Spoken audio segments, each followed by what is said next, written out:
ginagamit ko sunscreen. So again, yun na lang ang aking karagdagan pa na itutulot sa inyong kaligayahan.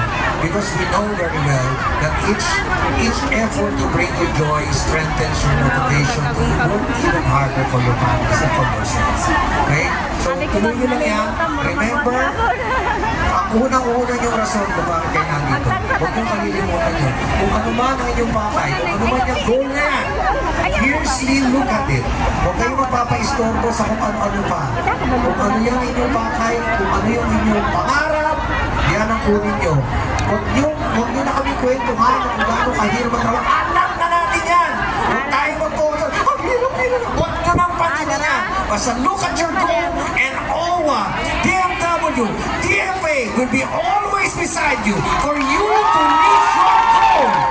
Tama na yung mga hirap-hirap mo boy. Wala yan. Walang may tutulong yan. Basta kami lahat dito nakaalalay sa inyo. Hindi namin kayang ibigay sa inyo yan. Kayo yan.